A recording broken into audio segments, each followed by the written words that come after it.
Hi Pankaj, welcome to the show. Thank you, Vidhi. Nice to see you Monday morning. Yeah, same here. And I'm excited to discuss all things scale with you, Pankaj, today, and more so on the talent strategy side and what kind of role a COE, which is Center of Excellence, it plays in building an AI first enterprise. But before I go deep into those discussions, I want to touch upon a topic which is very characteristics of what I do, and it's centered around self-reflection. We all know that you've had a long and shiny career where chances are that things are always not very hunky-dory. So, have you ever faced a situation that made the going tough and forced you to take tougher measures to overcome and become the success that you are? So first of all, I don't know what is success and for anyone, but yeah, I think all of us face challenges and ups and downs. And I think initially when I was younger, I had many situations where there was a difficult boss or a difficult colleague or difficult this thing, and I didn't know what to do. So I would talk to friends, talk to ex bosses on all of that. Somehow those types of situations haven't arisen in the last many years. So I don't know whether I have, because I have changed my jobs, or it's just by chance, or have I become more mature and I'm able to deal with it. I don't know what the cause is, but in the very recent past I haven't had major such issues. Maybe because I have started to believe that things happen for a reason, and our job is to not quarrel with why it happened, but to learn from that and try to see what we can do about it. I think easier said than done, but that might be the reason that these days nothing that happens is seen as a problem, but it is seen as an opportunity for me to make a contribution. Yeah, that's so very well put. And I think even if I'll say that it's going to be a smooth sailing, like you're saying that there is no such tougher situations that you as such remember, but I think yeah, I can attribute it to saying that you've developed that muscle that you're able to handle those situations now. It doesn't maybe feel like a tough situation for you today. But if I add another dimension to it, Pankaj, like another dimension of self-reflection, what advice would you give to your younger self? Yeah. I think the advice that I gave just this morning in our morning meeting to some of my colleagues, and also in an offsite that we had last was, I think Jeff Bezos seems to say it, and I don't know who originally said it, is have strong opinions loosely held.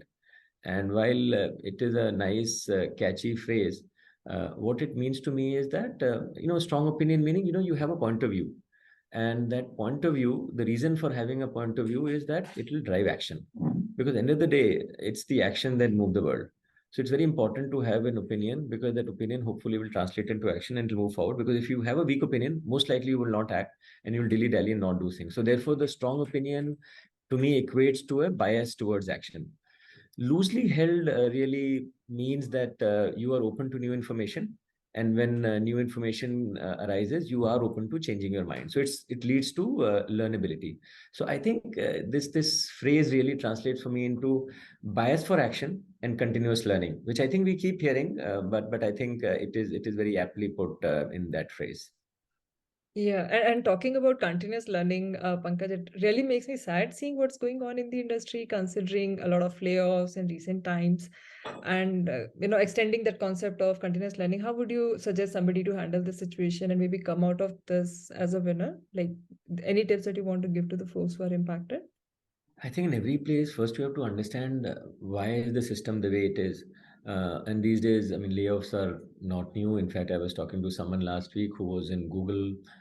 He was in the company for many years, went to the US, and he told me that he felt that this is the stablest job that he thought is there in the world.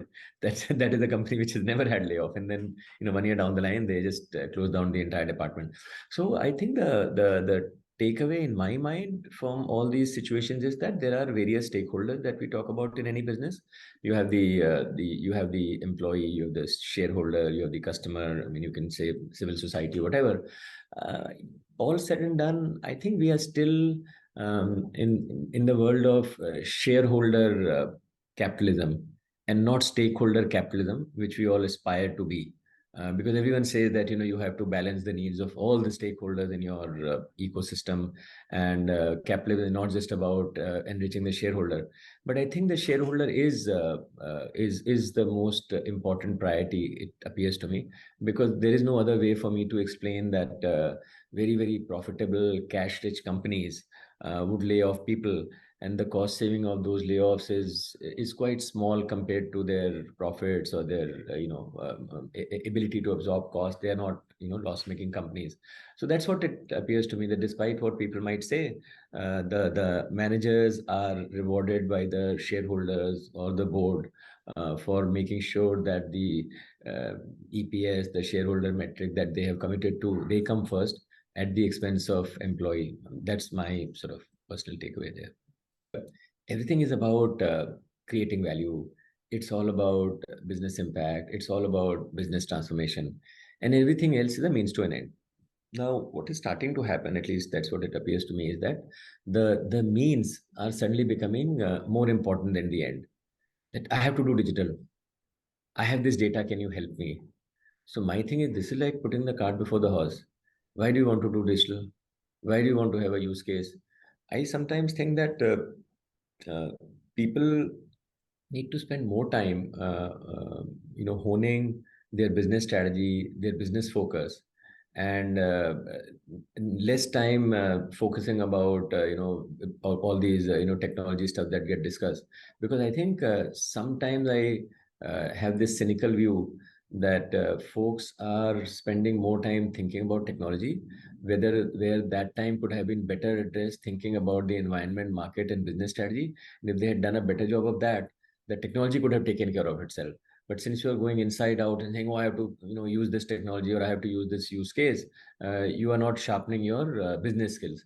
So I'm somehow of an opinion to push people to think more business, think more disruption of business, and the means to do that are all available, and there are enough experts who can help you do that. So I'm trying to dissuade people from talking about digital transformation, but asking them to say business transformation, which requires thinking about the market, what it can be, moving away from the word benchmarking, because to me benchmarking is again a very linear and constraining term, because you are benchmarking against things that are already there.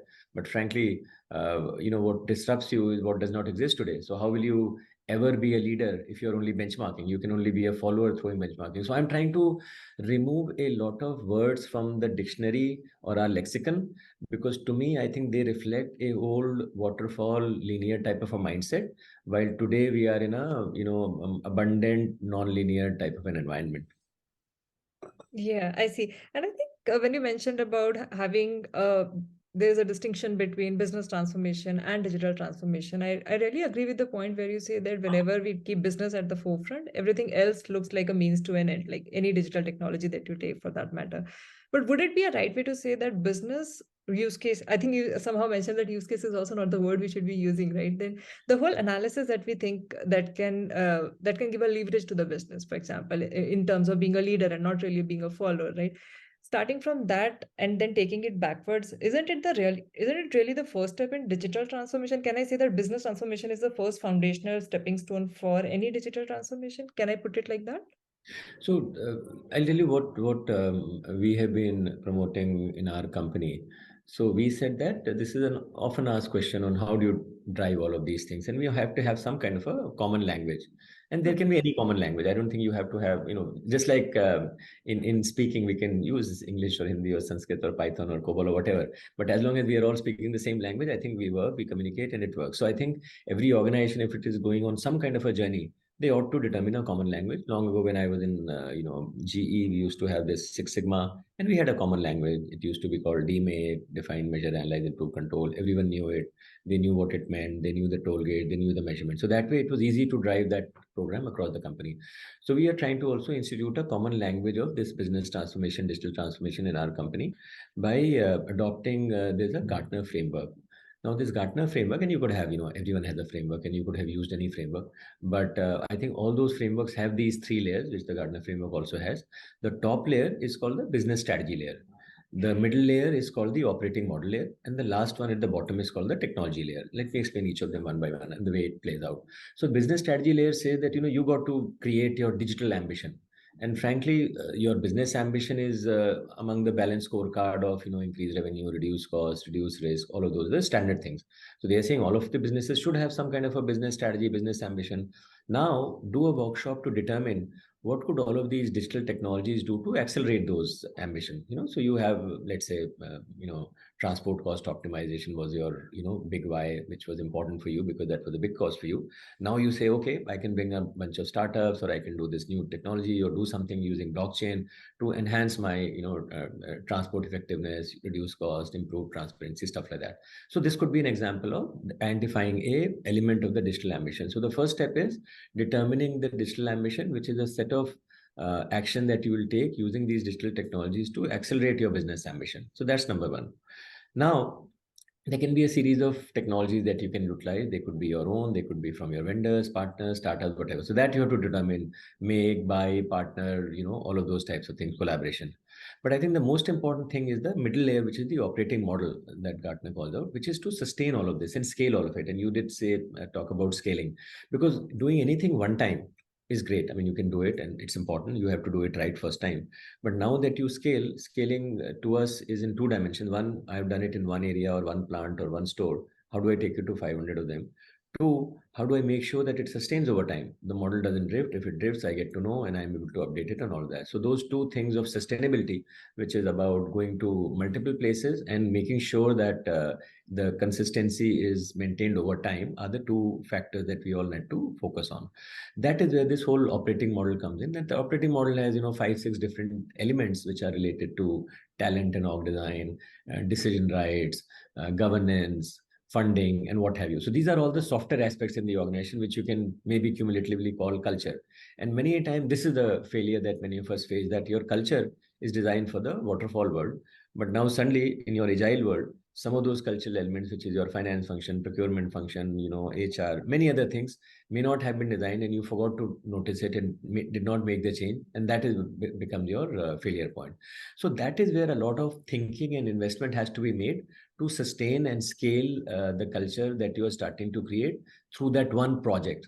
So to us, it's a project which is the beginning, but that project has to become a platform, which is through automation and so on, and then it has to become a culture to some of these enabling mechanisms. So that's the way we think of scaling. That project is just a first step, which is just to prove a point. It's more like a POC. Platform is sort of standardizing it, putting it in code, putting it, AI, ML engines. You have things that are looking for code drift and, model drift and highlighting it and again relearning it and so on and so forth. And a culture which calls it out, which keeps thinking about the new things and all that. So that's how we think of this whole change management, where the in summary, 3 layers of strategy, operating model, and technology. And unless you fix the operating model, the strategy and the technology can do it one time, which is project, but will not become a platform and a culture over time if you don't enrich the operating model. I think that's really a great way to put it. And I was not really aware of this Gartner model.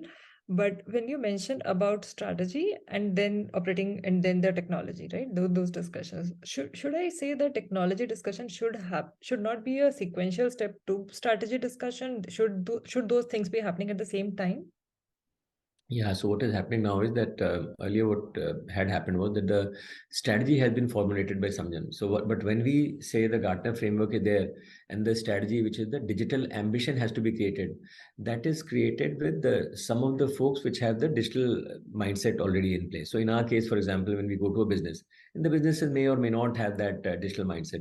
So our folks are either there or they conduct those workshops. Because the conversation, to your point, Vidhi, is like this. Oh, you want to enhance your transport or this thing logistics effectiveness. Did you know that there's this new blockchain technology which can do this for you?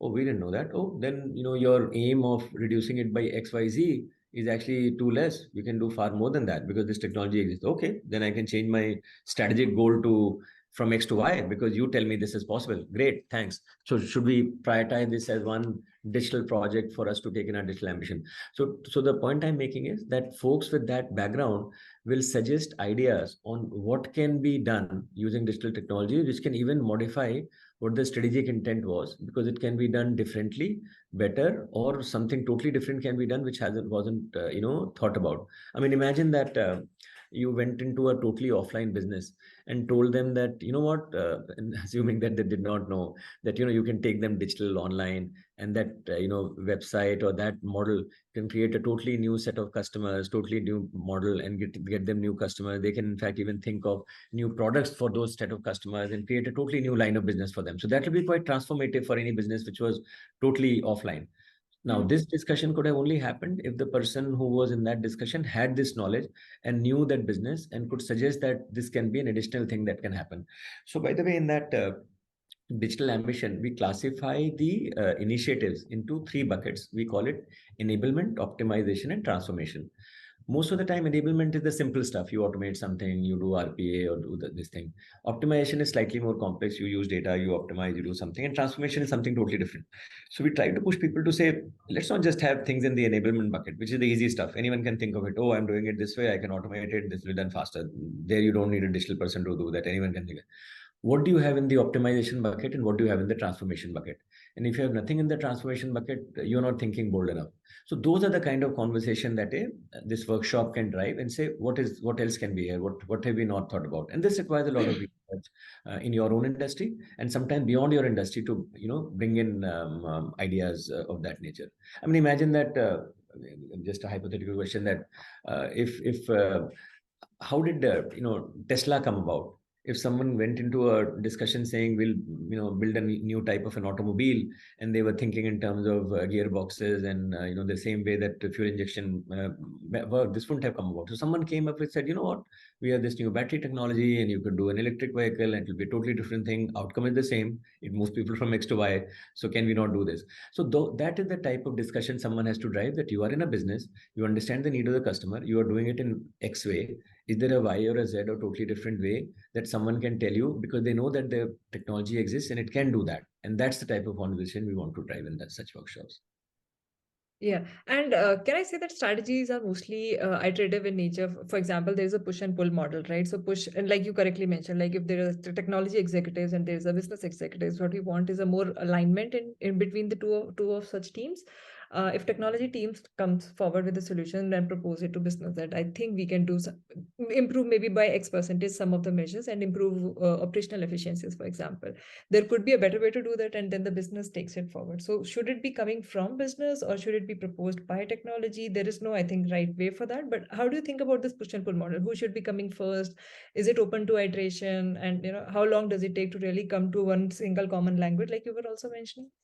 Yeah, so I think my favorite analogy is that when you have a personal problem, you consult the Bhagavad Gita or the Quran or the Bible, depending on your faith. But I think if you have a business problem, I would consult Amazon and not Google or Apple or Facebook or Netflix or anyone else. And the reason I say that is that to me it appears that, at least from my interpretation, Amazon seems to signify the true agile nature of the culture that we are all talking about, because it is very hard to say what business they are in.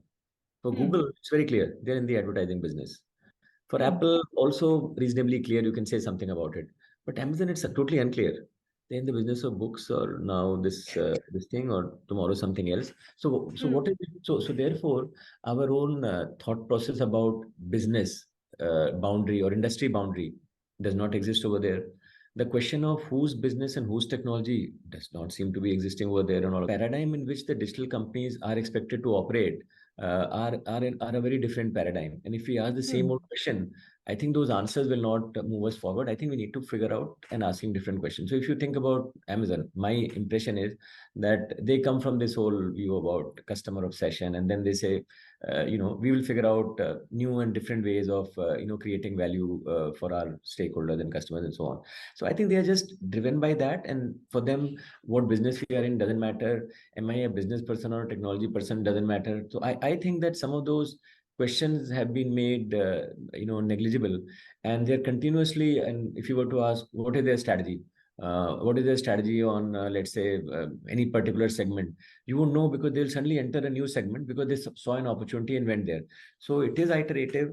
I think it is just learning from feedback from their customer and so on and so forth. It's almost like our, agile product delivery process, that you keep experimenting, you do things, you learn, you keep iterating, and over a period of time, you are in a probably a different business based on the classical definition of business.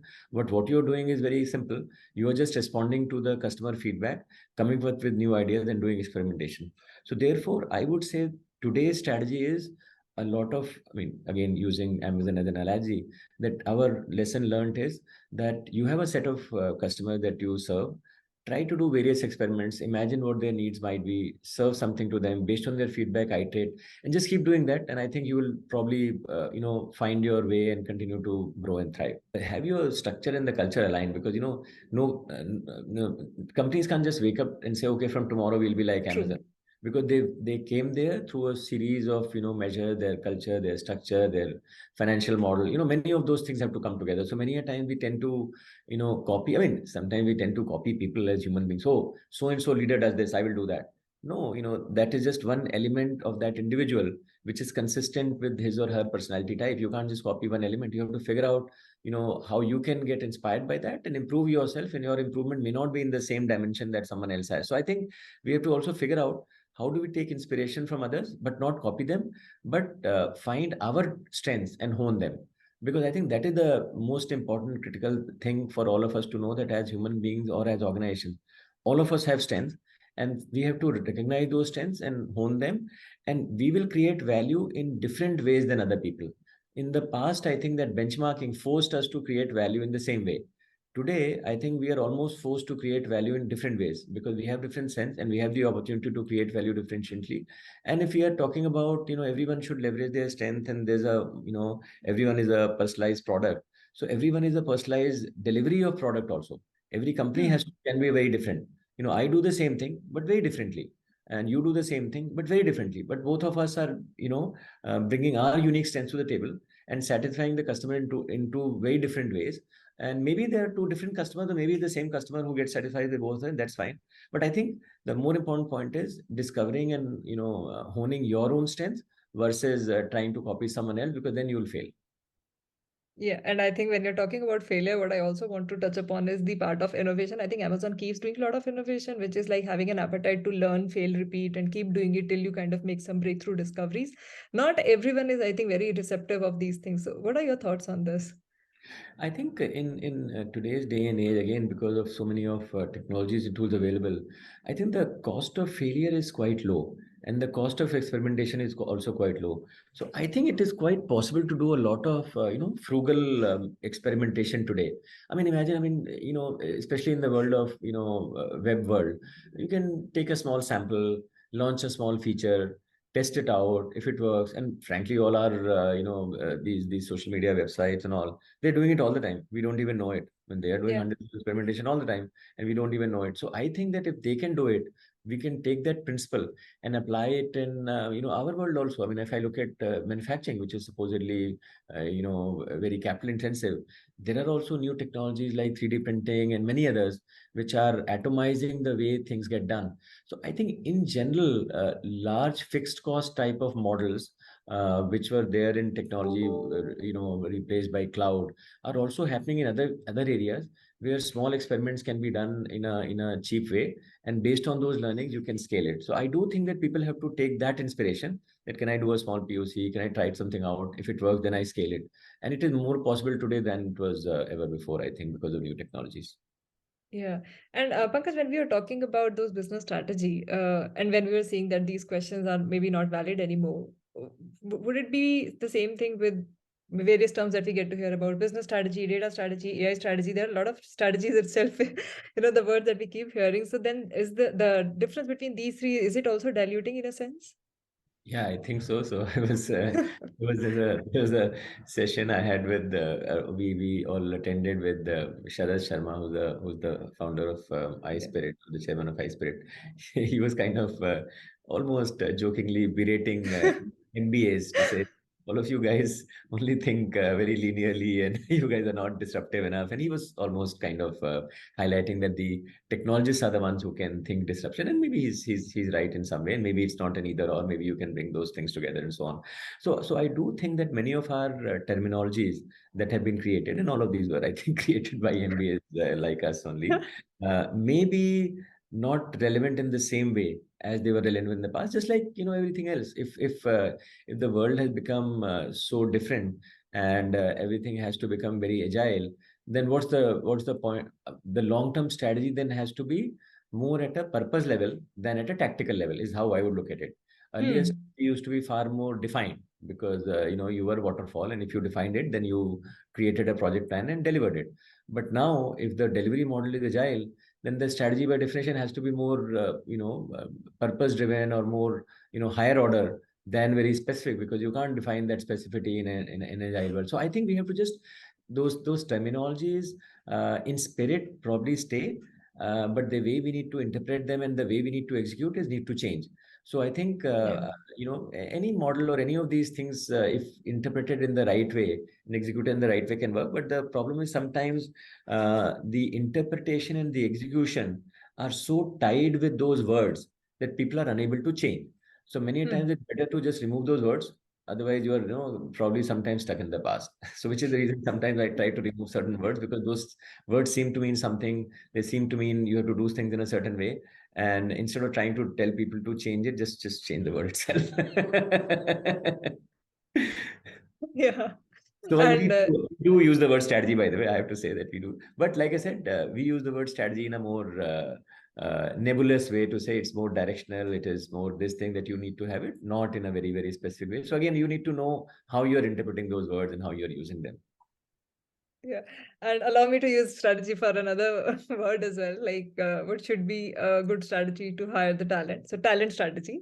So, what are your views on having an in-house transition from the folks who are already doing previous work? Now, there are a lot of analytics use case. If you want to transition from your current scope of work or whatever job description you had when you initially started your work, now you are able to aid the organization in digital journey. Allow me to use those words. So, what should be the right talent strategy in your opinion? Yeah. So I think these days, everyone seems to have become a programmer or a data scientist or whatever. Now, beyond the point, we are living in a physical world where someone have to make roads and bridges and aeroplanes and cars and these things. So we do need all kinds of engineers, mechanical, civil, electronic, all of those things. And these that seem to be a receding breed. No one seems to be studying those engineering anymore. I'm told that those departments are going khali. Everyone is just learning data science and data engineering. So I do think that we have gone to one extreme by because the skill was in demand, because people did not have that skill and there was a huge demand. So everyone went in that direction. But some of those things are also getting automated. Folks like ChatGPT or many other new technologies might also reduce the need for some of those things. So I do think that we need more holistic development of skill sets across a broad spectrum of sciences in our society, which we have sort of ignored because one skill was in high demand. In fact, when I look at my own career, in the early days I was into banking, and in a later day I was into technology or something like that. Now, banking also was, I think, guilty of sucking away a lot of good talent, because it was a company, it was an industry which used to make a ton of money, and people tend to chase money and go into those industries. And I used to sometimes, and some other people used to complain that, oh, why is banking, which is a secondary or an enabling industry, suck up all the talent and make all the profits in the economy? There's something broken in the economic system to make that happen. The same can now be said about technology, because in the subsequent era, where I was, again, maybe I was following those trends, not necessarily knowing that I was doing it, following those trends, and I went into technology. There again, people said everyone is going and reading, studying computer science and computer engineering, and they're getting paid so much. And what about the other discipline? So I do think, and that again is an enabling discipline. So both of these industries that I have been a part of, both financial services and data science or technology, are enablers. They were not core. They don't build things. They enable things to be built. So one can argue that why are the enablers sucking up all the talent? What about the core thing which has to be built? Someone has to do something in agriculture. Someone has to do something in manufacturing, and so on and so forth. So I do think that that balance is changing and will change, because too much has been done into these two areas. sometimes at our own peril. We have seen the perils of too much of financialization. I think we also seen the perils of too much of AIization. So hopefully that balance will be restored organically in the society through the next phase of development in the next 20, 30 years. So I am encouraging folks to study more liberal arts, more broader engineering and sciences discipline, and not just focus on data science and computer science or even finance, only for that matter. So let's see. I Yeah. don't. That's my projection that the financialization and AIization were the two phases that I have lived through. I am hoping that the next 20, 30 years will see a phase of more broader based, economic growth, and hopefully subjects that people study versus just one field taking away all the talent. Yeah, and Pankaj, when you somewhere mentioned about ChatGPT as well, so I'm seeing a lot of change in the way people perceive technology ever since the launch of these sophisticated large language models or conversational AI to generalize it a bit, right? You don't need to really be a techie to know and to at least use ChatGPT and see the power of it, right? It has invaded technology like no like AI at least has invaded like no other technology has done till now. And when you mentioned that, it's able to do all those tasks, at least to a certain degree, like humans could do. So do you think that when people ask question about, AI taking away the jobs, is it really true? To what extent? And, how should they then, change the course of direction of what they think about the field of AI? Yeah, several thoughts come to mind. The first thought that comes to mind is that AI or some of these technologies are just doing a lot more things, lot more quicker. Hmm. Sometimes they're not doing fundamentally different things; they're just doing it very quickly. Now, since they're doing it so quickly, we are not able to adapt to it. When technology came slowly, we were able to adapt to it. But when technology starts to do things very quickly, we are unable to adapt to it. Just like the chess player could not adapt to the way the machine could learn chess, and Yeah. they lost out, right? So I think these machines have become so fast that they are doing things very quickly, and we are unable to adapt to it. So that's one, and we need to keep in mind that they may not be doing fundamentally new things, but just driving that change faster. So that's something we have to keep in mind. Number two, I think sometimes I was asking someone that day that, we are talking a lot about ChatGPT. Now, if you look at the basic theory behind ChatGPT, it is a large linguistic model. Now, how many of us understand linguistics as a field? Many of the Hmm. people may not know what is linguistic and what is the science. In fact, I was pretty bad in grammar, if I remember correctly. I used to try to escape grammar classes and so on. Now, the question is, so therefore, to be adept at understanding how ChatGPT work, should we be also studying linguistics and language and all of that? How many people have been studying languages? We all said we don't want to study humanities. It's not something which will pay us well.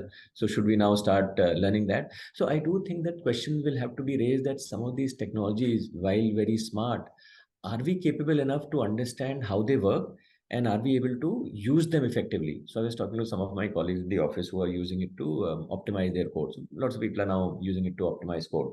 Now they are also figuring out that and just like search engines there, that you have to ask the question in a certain way to get the right result.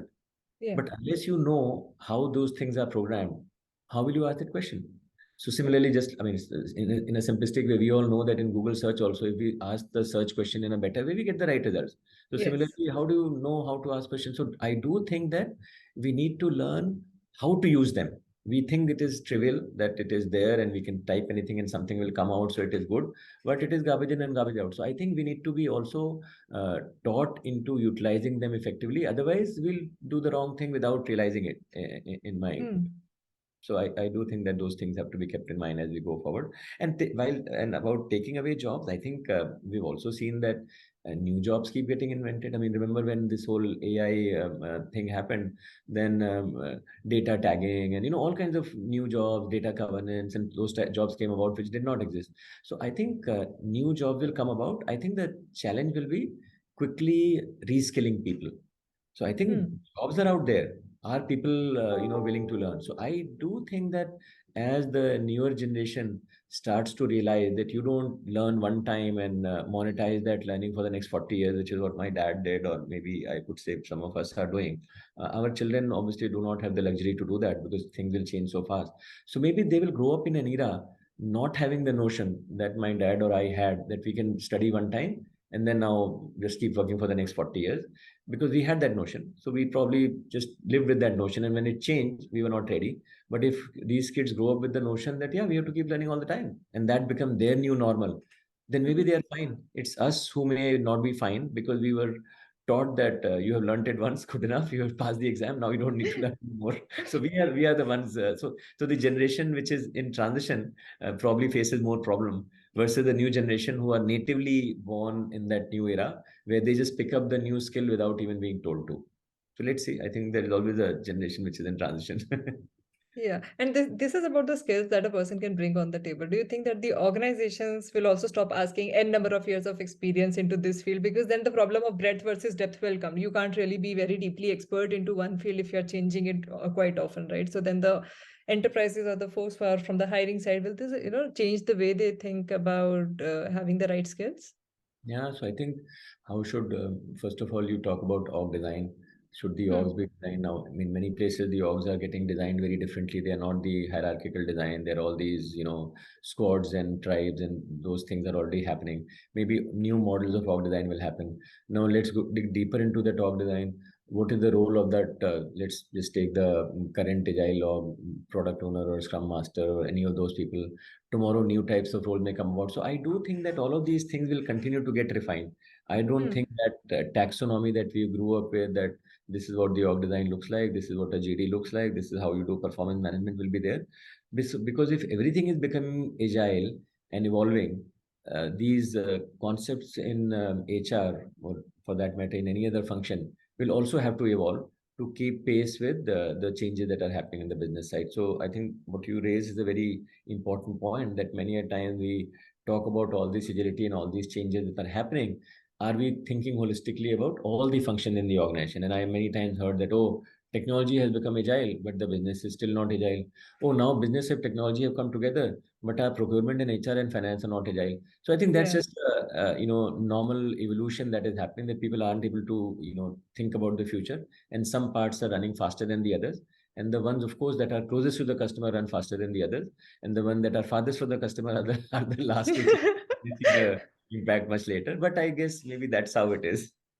Yeah, or maybe like you previously mentioned, it might happen at its own pace organically. Those all moving Yeah, pieces, they'll just come together here. yeah. And also like to touch upon one of the things that we were discussing, that business, then operational layer, operating layer, and then the technology, right? So when operating layer, when it comes in the middle, right? Do you think that it is often, we also mentioned that it talks about scale, whether we can platformize it and then scale it, and scaling could be in two dimensions, right? Then do you think that right now, when we think of scale, it comes as an afterthought? Let me do something, and when it's time to scale, I'll just start making different system choices or design choices when I really want to scale. But till then, I'll just try experimenting. Yeah, yeah.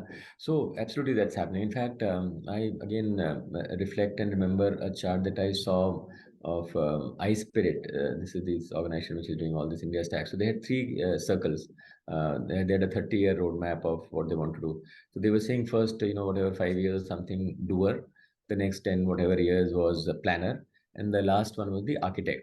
So if you think about that framework of doer, planner, architect, actually that is true for everything and anything, including our own lives and careers and organizational plans and so on. So many a time we are in the doer mode, and we are not thinking the planning part, and Hmm. we're certainly not thinking the architecting part. Architecting reflects the whole intersection of all the ecosystem and all of those types of things which you haven't thought about. So absolutely, I think the desire is to for do something quickly, put that POC into production, and say, oh, now how do I do the planning, which is the platformization. And then the last stage is the whole ecosystem, that it's not just the platform, but the whole software aspects of it, the connectivity to the outside world, bringing in vendors, startups, all of that.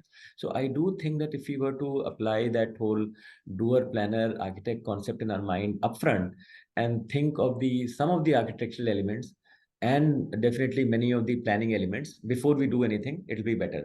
And which is what we are starting to do, learning from our own experience in our organization, that initially we would jump on, start doing projects, then we got stuck when it was getting to be the platform stage. Then sometimes it became a platform, but then it got stuck because people are not using it properly, because the other enabling elements like the talent and funding and governance are not in place, which is, you can say, the architectural elements in place. So clearly, these all the three things, if we kept in mind, and we will probably make fewer mistakes and faster progress. Though it might delay the start a bit, as they say that if if you spend some more time initially, but later on it will be faster. It's almost like if you did strength training, and I'm a marathon runner, and you had better this thing, you'll run till longer. But if you were not prepared, you'll run faster, but after a while get tired and slow down. So that may be another analogy to look at it.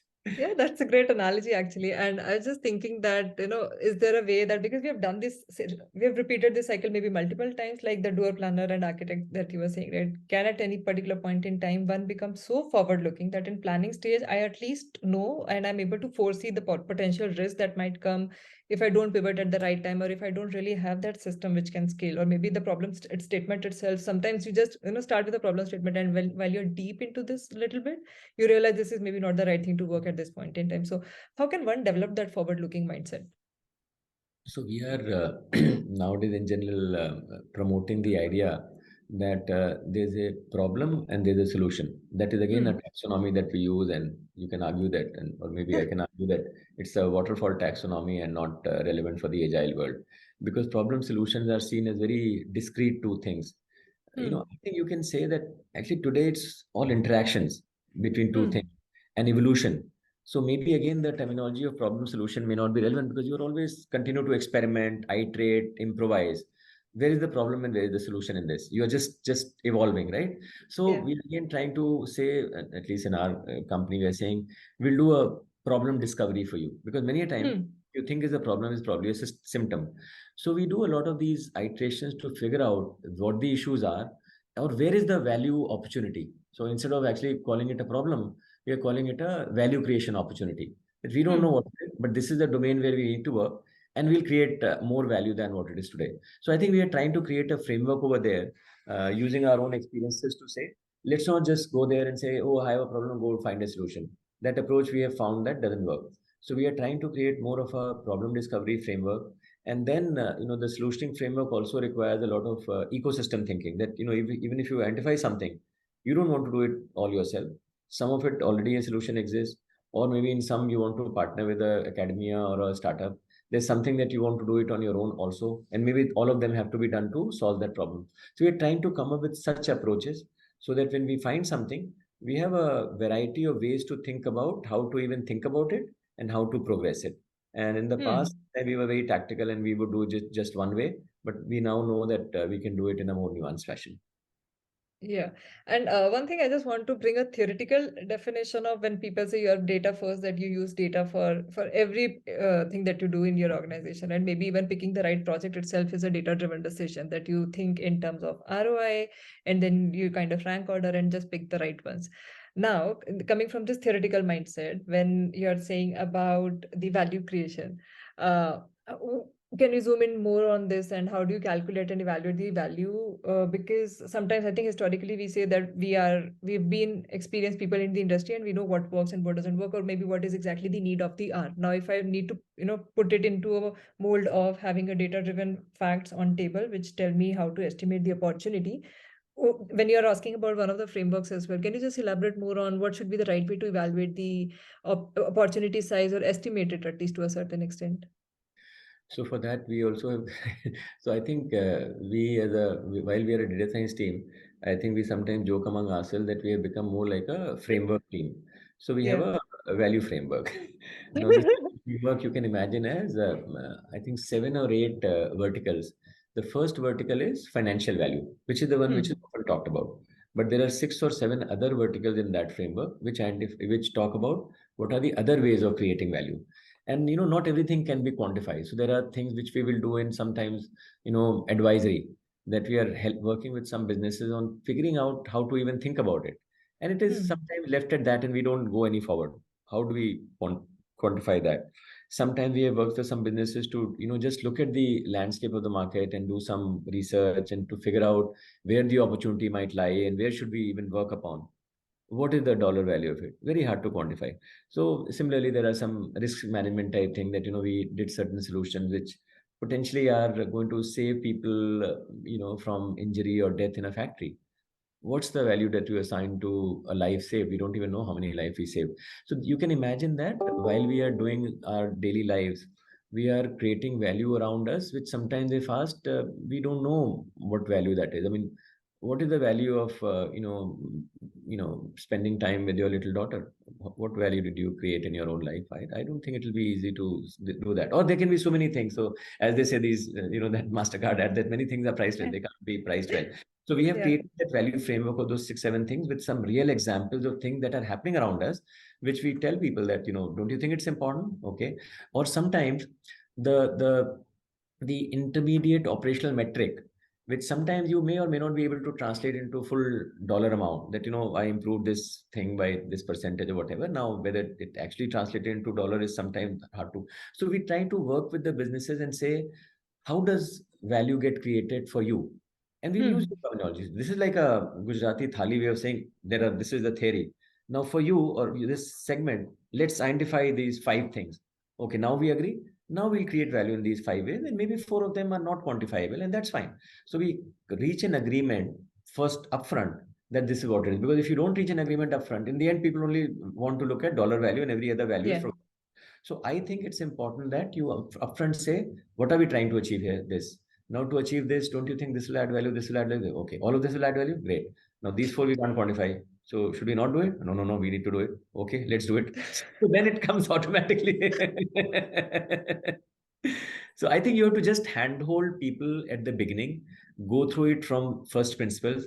I don't know. I'm a big believer of first principle that, just in first principle, just common sense, I think. But sometimes you forget that. They say, yaar, ye karna hai. This is how we need to do it. Do you agree? Do you agree? Or you tell me, okay, now we agree. Now let's do it. So just Yeah. handhold to it rather than, come at a middle point and this thing. So if you are engaged from the start, hopefully things should work out.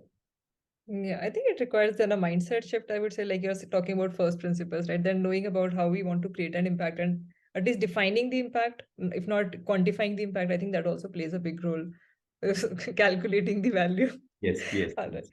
Yeah. And one of our previous conversations, Pankaj, when you mentioned about benchmarking itself maybe is not the right thing to do, because if you're constantly benchmarking against something which exists, then you are not disruptive enough, or maybe you are not able to experience anything non-linear because you're just following from the previous dots or previous threads, right? So that's a very unique way to put it, and I really appreciate that. And if you can explain more on how does a leader have a leading indicator of what's going to work and what's not, right? Because I think they carry a huge responsibility of the entire execution of the project, right? So it comes onto their shoulders eventually. But to be a really path breaking, to make something really path breaking difference into the community or overall society, how do you pick that thing? I think it's really that comes from experience, and I want to know it from your experience. How do you do that? Yeah, I think I think the only what should I say constraints all of us have in our life which cannot expand is the time that we have. I Hmm. think every other resource, I think we can get more money, we can get more people, all of those things. But the time all of us have is limited. Unfortunately, no one can expand it. So I think how do you utilize your time most effectively is the biggest question all of us have to answer, all the time. And there's no right answer. I think every individual will find their own answer. But that is where I think the number of experiments and the nature of experiments become the key differentiator.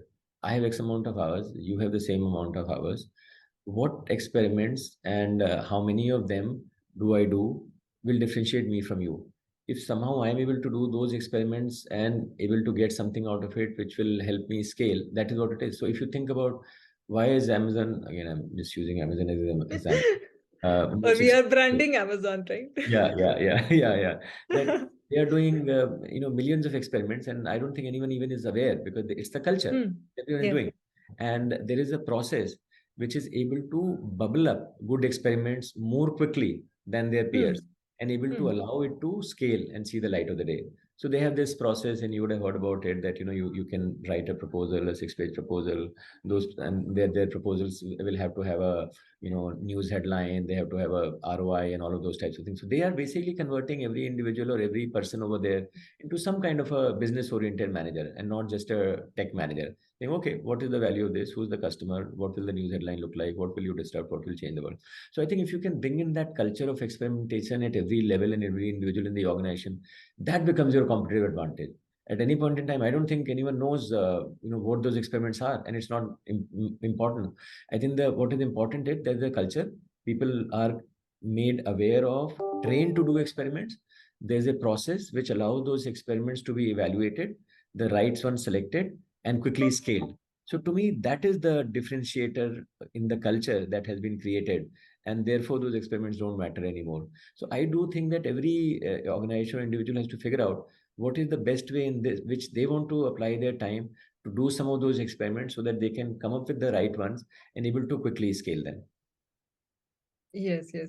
In fact, I was just thinking about the, experiments and, being fearlessly experimenting and having some path-breaking solutions come to the forefront. In the data science world, because the projects are really iterative, right? So what I see is that the theory of physics that work is said to be done when force produces motion. If you're not yielding output, or you're not actually moving the needle or making a nudge into the business metric, right? Then we really can't say and go back and, think of you making any impact or contribute to that. So that is, I think, again, a shift in culture that we need to bring in, that unless you're able to, or maybe if you're able to justify the intent of the experiment, it may or may not work, is, totally depending on the science part of it.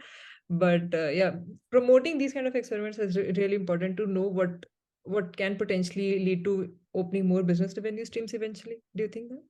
Yeah, so I mean, again, since you reminded me of physics analogy, I was using it with someone the other day to say somewhat similar question on what experiment should I conduct or how do I know whatever. So I Yeah. was saying that as human beings and as organizations, we all want to be in a stable equilibrium. So the center Hmm. of gravity should be inside us, right, and not outside. Now, if you think about it, many of us are looking so much outside and looking so much of either self-validation as individuals or Hmm. benchmarking as organization that we have forgotten what is it that we are good at, again, as Hmm. organization. So can we bring our CG back to inside to reflect, Hmm. see what we are good at? And the best way to figuring out what we are good at is one to be aware of the benchmarks and the outside. You can't say you are, head in the sand and all of that. All the benchmarking is useful. It's good to be aware what's going on, but the experimentation has to be to see what you are good at. Tiger Hmm. is good at golf and Sachin is good at cricket, and they can't do the other, and they should not copy each other because they'll both fail, right? So we have to discover the goodness in us because that is what will give us greatness. So the experiment which hones and makes us more self-aware of our strengths, and that we need to highlight, that we need to leverage, is where we need to put our effort and energy on. So I do think that we have to bring us our CG a bit back inside us. Some of us have just lost our CG outside, and which is the reason we seem to be in unstable equilibrium. Yeah, I think it reminds me of the analogy, back then in our college days, people used to say that you can't really ask a fish to climb a tree, something like Yeah, that. yeah, exactly the same thing. Yeah. All of these things have been said in so many different ways and all kind of languages and subjects. But yeah, again, when it comes to us, forget it. So it's good to keep reminding ourselves of these things. Yeah, that's great. And I think, Pankaj, it was we have almost reached towards end of our episode, and before we part ways, I just want to ask you on, are there some parting notes that you would really like to share with the folks who are working in the data industry and specifically maybe in the AI industry? Yeah. So one thing I think I always look at everything in terms of what is the context and what is the opportunity, and then what is it that we can do about it. I mean, you can just apply this two-part formula to anything and everything in life. So today, if I look at the context and the opportunity, I think anything is possible or impossible is nothing, whatever you choose your term. And we've all seen it. We are in the era of abundance where everything is out there. Earlier there were very Hmm. few data points and you had to track a trend and you had to figure out, and if you lost the trend, you are lost. Today, everything is there because you can see people are creating anything. So therefore, we have to believe that we can create anything. There is no boundary, there is no Hmm. limitation through either opportunity, through technology, through resources, whatever. So that's very important because in the past we were in a scarcity oriented mindset. Once you believe that anything is possible, then you focus on how to get there. That is where I think that whole self reflection, looking inward, experimentation, honing your skill set, leveraging it, comes into play.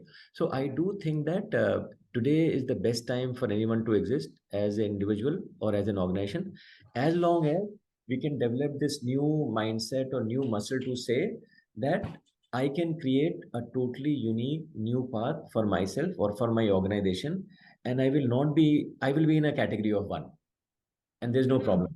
And I can defy any industry, construct or anything because we are in the era of abundance. Every opportunity is possible. I can create a new opportunity which never existed before, and whatever I'm telling you is actually happening out there. It's just Yes. that a few people have figured that out or serendipitously gotten there. My view is that every individual, possible can get there. Today, it is still felt that, oh, some of those people got there. They were either lucky or smart. I think that today everyone can be lucky and smart only if they believe that, because the Yeah. previous narrative that some can only get there is Hmm. driven by again the scarcity mindset that only few can be. Yes. Because our old mindset tells us that it is a hierarchy, survival of the fittest, only few can be successful. But like I said, it's a scarcity oriented mindset. If we believe that we are in a, and we know we are in an abundant situation, then everyone can be successful, everyone can be a winner. In fact, I would argue that the title of a leader should also be removed from our lexicon, because the Yeah. leader right now is associated again with the scarcity and old fashioned mindset of a hierarchy. I think today anyone can be a leader and everyone can be a leader, and they probably are, and the leader is defined by, are they feeling good about making the best contribution that they can. And today I think there's an opportunity for every individual to be a leader. Yeah, that's very well put. Pankaj, just one more thing is a follow-up on this. Do you really think that we need to defy that age-old definition of being a leader, which is constrained by the number of years of experience you carry? Does Totally, somebody? totally. I mean, we, I Yeah. mean, I know you probably already believe in the answer that I'm going to give you. That many a times we have seen that the past has actually clouded our judgment, and the Hmm. new people are not clouded by the judgment. In fact, one of the best example I can tell you, when I went to see a friend of mine in Bombay long ago, and he had a 2-year-old son, and this fellow was talking to Google or Siri, and giving some directions or whatever. Yeah. And I asked him, like, "Oh, your son is really smart. Look at him. He's talking to it, and we used to type." And then my friend said, "Ellie, he can't type, so he has no option. He can only talk right now." So I then Yeah. it occurred to me that actually we learn to talk before we learn to write. So Hmm. very natural for this boy who is growing up in a digital world to start talking to Google first before typing Hmm. into it. And maybe he'll never type into it because he said, "Oh, Yes. when you can talk, why should I write?" And Yeah. some of us are now learning to send, voice notes. I'm still very comfortable doing, WhatsApp typing. My wife has quickly gone into voice notes, which is a problem. I'm always worried that if I open the voice note in front of a lot of people, what might be in store. So I keep rushing to a room to hear it. But the point I'm making is that technology is evolving so fast that the natives who are absorbing it faster is the older people with more number of years experience might have consent. They don't have to. I think uh, Hmm. I think experience can be a great advantage if you are able to, again, like I said, continue to carry relevant experiences and remove the garbage, Hmm. which is hard. This Hmm. whole strong opinion, loosely held type of an approach to say, I'm continuing to keep the relevant experiences and removing the garbage so that I remain better off. In which case, I can be better off than the new person who has come on board. But what tends to happen is I tend to retain a lot of garbage and confusion. Therefore, the new Hmm. person seems to be smarter than me. It doesn't have to be that. I think all of us, a lot of older people tell me, "Oh, these young people are smart and they're going to beat us at the game and all that." I said, just because we are approaching in that way, it is happening. I think we have an opportunity to distill the wisdom that we have all gone through, and it's up to us. And if we don't, yeah, we'll get beaten up. But all of us again have the opportunity to distill that wisdom and create more value than what a totally new person can, because they're just starting to acquire new data. We have a lot of Hmm. data and a lot of insight and wisdom which can be supplemented, which sometimes people are not able to fully utilize, I think. Yeah, and Pankaj, when you mention about the world of opportunities, I think I also agree that we are living in abundance. So, do you somehow see that it is also a cause of distraction as well? Yeah, That it so distracts you from your what you are already set out to do? yeah, so I think the distraction happened again because of the mental model. And like, again, one of my favorite stories is about food and information. That the mental model for both of these in the scarcity world was that whenever you get it, just keep it because you don't know when you'll get it next. So you got a Hmm. nice magazine, you kept the magazine and you'll read it in Hmm. your free time because there was nothing else available. When you went into a buffet, you ate a lot because you don't know when you'll get the next meal. But today, if you were to do both of those things, eating will make you obese and consuming Hmm. much of information will make you mentally ill. And by the way, both Yes. of those things are happening in front of us because Yes. we are applying old model to a new context. So the what is Hmm. the new model for this new context? The new model for the new context is everything is available on demand. You can Yeah. seek it when you need it. You don't have to have it just because it is there. So the approach should be that when you're hungry, please go eat the food as much as you need it. When you feel hungry again, you can eat it again. Same for information. You whenever you need the information, it is available with ChatGPT or Google or your friends or WhatsApp. But you don't have to consume all WhatsApp threads that are coming around, and then you have to take a break from that because you are feeling, unnerved and all of that. So I think we have to. It's up to us to change the mental model of a diet first mental model versus hog first mental model, which was there in the previous era. Yeah, that's a great way to put it. In fact, when you mentioned that, we are applying the same mental model to the changing context, it reminds me of an analogy from the data science world that your model is trained on something else, and then you're applying the data distribution has changed, and those models they are not valid anymore. So yeah, And the it's previous again world also was, we've all heard the for FOMO, fear of missing out. yes, And now yes, people are saying JOMO. It's the reverse. Same thing, said in different way. yes, Fear of missing yeah. out. You don't need to know anything. It's all there. When you need it, you can find it. So I do think that we need to practice JOMO, which is more consistent in the new world, and Hmm. forget FOMO, which was relevant in the previous world, because if you Yeah. missed out, you weren't going to miss it out. Today, nothing is missed out. It's all there. It's all in the long tail. Yeah. All right. Thanks, Pankaj, for taking the time to come on the show. It's been an absolute pleasure talking with you all things data, scale, strategy, and whatnot. And I'm sure